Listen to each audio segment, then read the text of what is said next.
کہ آج کل ہمارے پاکستان میں ایک فرقہ ہے منحوس قسم کا، یہ اہل قرآن جو اپنے آپ کو کہتے ہیں، جس میں یہ شیخ محمد کے نام سے ایک لفنگا قسم کا آدمی ہے، اور وہ ہمارے ایک دو مولوی بدبخت قسم کے اس سے پھینگا لے کر کے، جن کو اپنے مذہب کا پتہ نہیں ہے، وہ ہمارے مولوی بھی ذلیل ہو گیا۔ میدان میں وہ آدمی اترے کہ جس کو خود پتہ ہو۔ ہمارے بڑے اداروں کے کراچی کے ایک دو مولوی اس لفنگے کے ساتھ، میں کئی دفعہ اس کے پاس گیا ہوں، یہ بھاگا ہے، اور اللہ کے فضل و کرم سے اس کے بہت سے ماننے والے لوگ ہمارے ہاتھ پہ مسلمان بھی ہو گئے۔ لیکن کچھ ہمارے بدبخت قسم کے، کوئی مفتی ہے، کوئی پتہ نہیں کیا مفتی کس قسم کا، وہ اس کے جا کر کے اس کے سامنے بالکل بلی بن گیا اور بالکل خاموش قسم کے۔ تو مذہب پھر اسلام کو نقصان تو ہوگا کہ جبکہ مولوی کو خود قرآن کا پتہ نہیں ہے، حدیث کا ان کو خود پتہ نہیں ہے۔ تو ان کا کہنا یہ ہے کہ حضرت رسول پاک صلی اللہ علیہ وسلم وہ اسماعیل کی اولاد میں سے، اور اسماعیل علیہ السلام تو لونڈی کا بیٹا ہے، حضرت ہاجرہ کو لونڈی کہتے ہیں، جبکہ ایک تاریخی بات ہے کہ وہ لونڈی تھی مصر کے بادشاہ کی، یا مصر کے بادشاہ کی بیٹی تھی۔ دونوں روایتیں کہ حضرت سارہ کی عزت پر جب حملہ کرنا چاہا اور اللہ نے اس کو ناکام کیا بادشاہ کو، تو حضرت ہاجرہ کو گفٹ کے طور پر انہوں نے حضرت سارہ کو دے دیا، اور حضرت سارہ نے فرمایا کہ ابراہیم جب مجھے گفٹ میں یہ مل گئی ہے خاتون، تو آپ اسے نکاح کر لے۔ پھر حضرت ابراہیم علیہ السلام نے اسے نکاح کیا، لیکن حضرت سارہ کی کوئی اولاد نہیں ہو رہی تھی، حضرت سارہ کی اولاد بعد میں ہوئی۔ حضرت ہاجرہ ان سے حضرت اسماعیل علیہ السلام پیدا ہوئی، اور اسماعیل علیہ السلام 14 سال عمر میں حضرت اسحاق سے بڑے ہیں، لیکن انبیاء زیادہ تر حضرت اسحاق علیہ السلام کی اولاد ہے، اور حضرت اسماعیل کی اولاد میں صرف محمد رسول اللہ صلی اللہ علیہ وسلم ہے کہ حضرت اسماعیل کو اور حضرت ہاجرہ کو حضرت ابراہیم نے یہاں رکھا۔ بڑوں کو ہر بندہ اپنے طرف کھینچتا ہے۔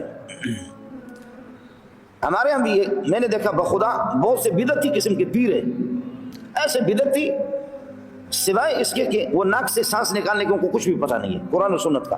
ہم دیوبند ہیں، ہم دیوبندی ہے، تمہیں دیوبندیوں کی جوتیوں پہ قربان کیا جائے۔ محمد قاسم نانوتوی اور فقیر امت رشید گنگوئی، شیخ العرب والا جم حسین مدنی، دیوبندی سے کوئی تعلق نہیں ہے۔ لیکن ایک منحوس آدمی جب جھوٹ بولتا ہے نا، تو پھر وہ اپنی نسبت کسی بڑے کی طرف کرتا ہے تاکہ یہ میرے اس جھوٹ کو پذیرائی حاصل ہو جائے۔ یہ اس طرح کرتا ہے ہر بندہ۔ اس وجہ سے جو شرک بھی کر رہا ہے، بدعات کا مرتکب ہے، خدا کے پارٹنر بھی بنا رہا ہے، اللہ کی توہین بھی کر رہا ہے، لیکن وہ کہتے ہیں میں ابراہیمی ہوں۔ یہودی کہتے ہیں کہ ہم ابراہیمی ہیں، اور عیسائی بھی کہتے ہیں کہ ہم ابراہیمی ہیں۔ موسیٰ علیہ السلام کو لوگ گالیاں دیتے ہیں، یعقوب علیہ السلام کو گالیاں دیتے ہیں، اسحاق علیہ السلام کے بھی خلاف ہے، اسماعیل علیہ السلام کے بھی خلاف ہے، رسول پاک کے خلاف بھی ہے، لیکن ابراہیم کو سب مانتے ہیں۔ یہودی بھی ابراہیم کو مانتے ہیں اور نصارہ بھی ابراہیم کو مانتے ہیں۔ اب ہر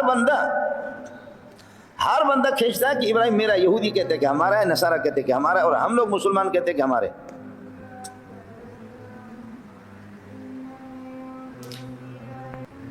جیسے کہ ہمارے بعض دوست ہوتے ہیں نا، ان سے پوچھتے کہ بھائی حنفی ہے کہ جی حنفی ہوں، ابو حنیفہ کے پیروکار ہوں، جی ابو حنیفہ کے۔ تو ابو بکر کے حنفی تھا، عمر حنفی تھا، عثمان حنفی تھا، علی حنفی تھا، صحابہ حنفی تھے۔ تو بات جائے ہمارے ہوتے کہ ہاں ابو بکر حنفی تھا، تو ابو بکر 1000 سال پہلے ہے، ابو حنیفہ بعد میں پیدا ہو گئے۔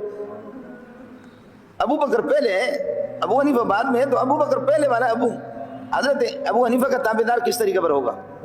جہالت جہاں پر ہوتی ہے نا، تو اسی طرح ہوتا ہے۔ یہودیت کی ابتدا یعقوب علیہ السلام کی 12 بیٹے، انہی سے شروع ہے یہودیت، اور یعقوب پھر اسحاق کے، اور اسحاق ابراہیم علیہ السلام کے۔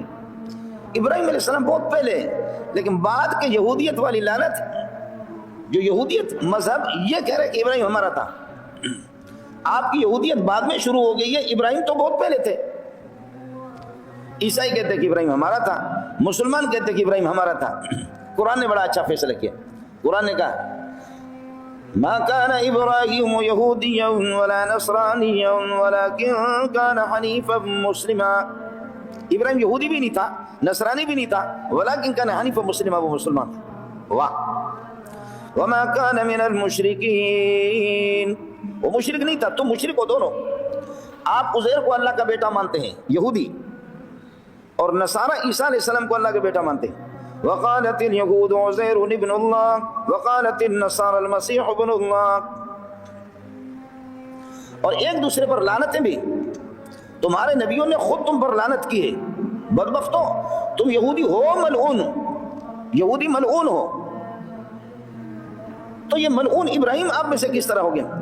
لعن الذین کفروا من بنی اسرائیل علی لسان داود وعیسی ابن مریم.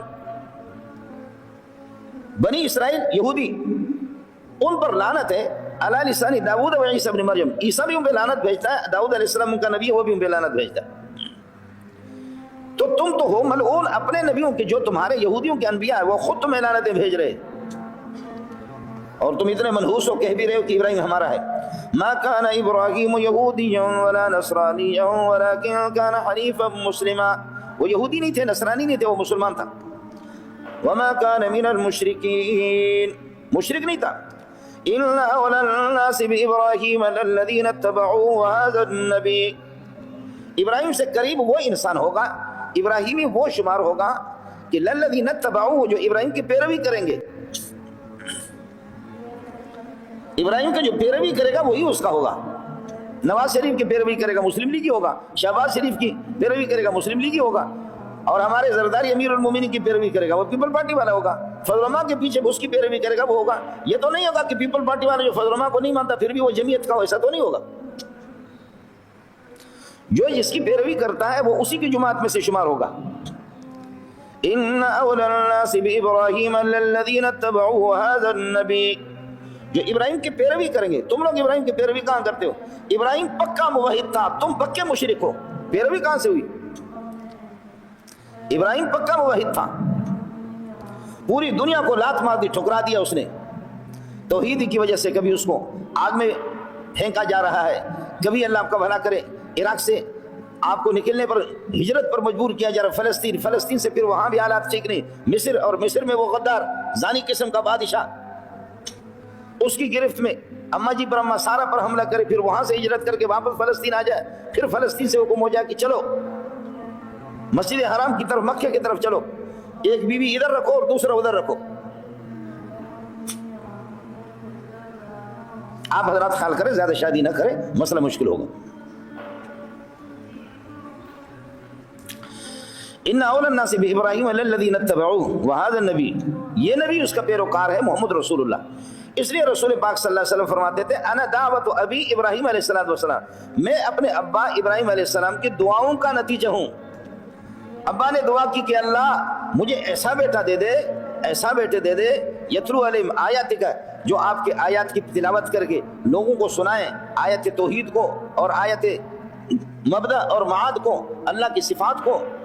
اے اللہ میری اولاد میں ایسا بندہ بھیج دے، یتلو علیہم آیاتک ویعلمہم الکتاب، کتاب کی تعلیم بھی دے دے، آسمانی کتابوں کے، اور وہ قرآن پاک ہے، والحکمت، اور حدیث ان کو بتا دے. علم حدیث محمد رسول اللہ صلی اللہ علیہ وسلم کی زبان سے جو کچھ نکلتا ہے اس کو حدیث کہا جاتا ہے، اس کو حکمت کہا جاتا ہے. امام شافعی رحمۃ اللہ علیہ فرماتے ہیں حکمت سے حدیث ہی مراد ہے. ویزکیہم، اور اخلاق رذیلہ سے ان کو پاک کر دے.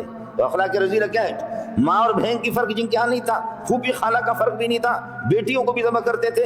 اور اللہ آپ کا بھلا کریے کہ کیا ہے، کھڑے ہو کر کے پیشاب کرنے والے لٹیرے قسم کے لوگ، قاتل قسم کے لوگ، یہ اخلاق رذیلہ نہیں ہے تو کیا ہے؟ اس لیے حضرت اقدس صلی اللہ علیہ وسلم فرماتے تھے انا دعوت ابراہیم ابی ابراہیم، میں اپنے ابا ابراہیم علیہ السلام کی دعاؤں کا نتیجہ ہوں. میرے ابا نے میرے لیے دعا کی. تو بھائی ابراہیمی تو محمد رسول اللہ ہے، ابراہیمی تو محمد رسول اللہ صلی اللہ علیہ وسلم. یہ نبوت کا، یوں سمجھیے کہ نبوت کا کورس ہے. نبی نہیں بنے گا آدمی ان چیزوں سے، لیکن جس انسان کے اندر یہ چار چیزیں ہوں گے وہ سمجھو کہ علوم نبوت، وہ نبی کا وارث ہے. نفس نبوت وہ تو اللہ کی طرف سے ایک وہبی چیز ہے جس کو مل جائے. آدمی اپنے بھاگ دوڑ سے، نماز پڑھنے سے بزرگ بن سکتا ہے، ولی بن سکتا ہے، ہواؤں میں اڑ سکتا ہے، لیکن نبی کوئی نہیں بن سکتا. نبوت اللہ کی طرف سے. آج کل تو نبوت خیر انگریز کی طرف سے ملتی ہے، برطانیہ سے ملتی ہے، فرانس سے ملتی ہے، امریکہ سے نبوت ملتی ہے. یہ نبوت کے اصل ٹھکانے ہے. نبی بنتے ہیں لیکن نبوت ملتی ہے آسمان سے. یہ نبوت کا، یہ علوم نبوت ہے، یہ نبوت کا نصاب ہے. اس کے پڑھنے سے آدمی نبی والا بنے گا، نبی نہیں بنے گا.